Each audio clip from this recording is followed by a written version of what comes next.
Ya, pemirsa tadi kita sudah bahas di segmen sebelumnya terkait dengan potret dari pendidikan kita di Indonesia menuju 75 tahun kemerdekaan Republik Indonesia. Ada masih dengan Pak Wardiman dan juga Pak Dudung.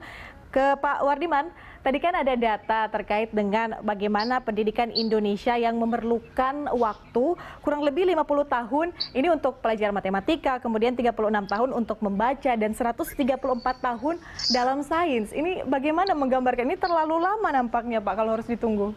Loh, itu menurut Bank Dunia, kalau semua kekurangan yang tadi Pak Dudung sampaikan tidak dibenahi, maka kita perlu 50 tahun. Lalu Bank Dunia membuat sesuatu yang agak membuat kita agak emosi, bahwa memang ada sekolah yang kaya, artinya gedungnya ada, bangkunya ada, bukunya ada, komputernya ada, gurunya juga bagus. Dan ada sekolah miskin yang serba kekurangan. Nah, coba dari 50 tahun, kalau sekolah kaya itu bisa dalam 20 tahun dia kejar itu. Berarti tergantung fasilitasnya ya Pak ya? Iya, enggak, termasuk guru loh, jangan fasilitas saja guru. Kemudian kalau sekolah miskin 136 tahun.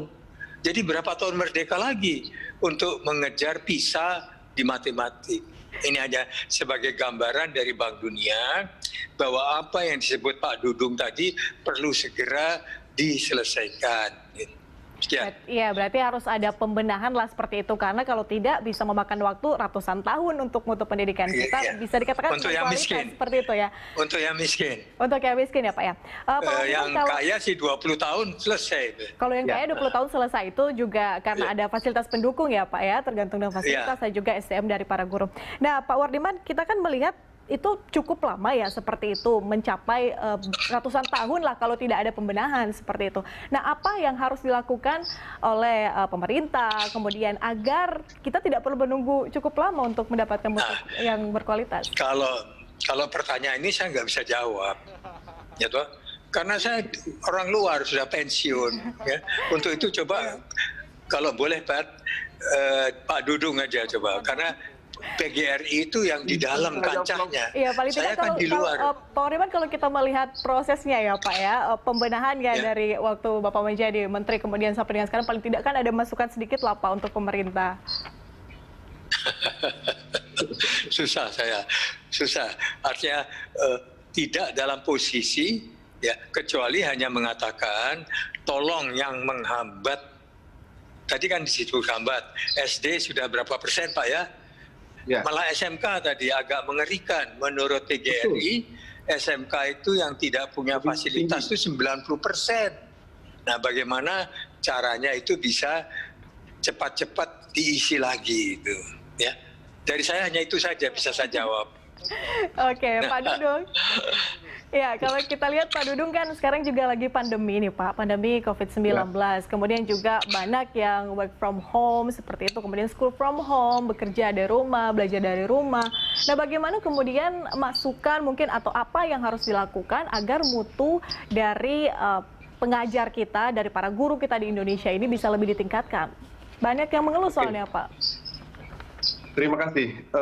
Di era pandemi ini memang semua harus bersabar, kita sedang diuji. Itu yang pertama. Di era normal saja, mutu pendidikan kita ini masih jauh dari harapan. Apalagi kita terganggu dengan pandemi COVID-19. Artinya, apa yang dilakukan oleh kementerian sudah sangat bagus. Di awal-awal mereka sudah menyiapkan SKB 4 Menteri. Kemudian kemarin Pak Nadiem pada tanggal 7 Agustus mengumumkan ada kebijakan baru terkait dengan zona hijau dan kuning itu bisa tatap muka. Karena persoalannya begini, Prof. Jadi kalau Prof tadi luar biasa bijak, luar biasa hebat, memberikan contoh kepada anak-anak muda bahwa kita tidak boleh mengomentari sesuatu yang pernah kita lakukan. Itu tidak sesuatu yang kurang bagus. Itu luar biasa pelajaran berharga buat kami anak-anak muda. Nah, itu saya Nadiem sama beliau. Artinya begini, Mbak Pratisia, di era sekarang guru-guru sudah berupaya maksimal melaksanakan PJJ. Tapi persoalannya pandangan masyarakat PJJ itu tidak hanya online, artinya hanya daring, tapi PJJ itu adalah bisa melalui luring, bisa keliling, bisa cara tata privat dan seterusnya. Itu bisa dilakukan oleh para guru.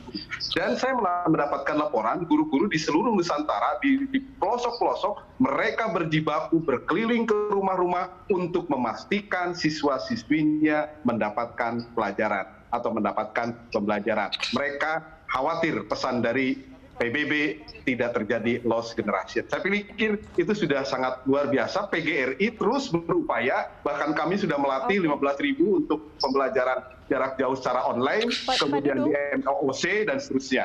Ini ya, kalau kita lihat berarti bisa dikatakan bahwa dengan adanya pandemi COVID-19 bisa dibilang kalau malah ini mengancam sebenarnya mutu pendidikan kita menjadi lebih berkualitas karena adanya pandemi, atau seperti apa? Nah, kalau bagi kami, ancaman itu kan bisa menjadi sebuah peluang. Dan terkadang dengan ada ancaman ini, mendorong guru-guru lebih berkreatif dan lebih tangguh. Jadi itu saya melihat dari beberapa guru dan kasus beberapa terjadi di peristiwa-peristiwa di pelosok-pelosok, melaporkan pada kami.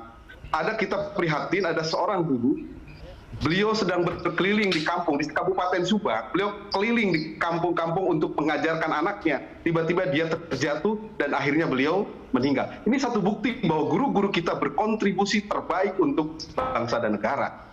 Tuh, Mbak. Jadi tantangan bagi kami PGRI akan menjadikan peluang untuk bagaimana berinovasi, berkreativitas, dan melakukan apa yang bisa kita lakukan. Oke, baik Pak Dudung dan juga Pak Wardiman, kita masih akan lanjutkan, kita masih ada satu segmen lagi untuk membahas terkait dengan pendidikan kita menuju 75 tahun HUT kemerdekaan Republik Indonesia. Pemirsa, sesaat lagi usai jeda berikut, Lunch Talk masih akan kembali.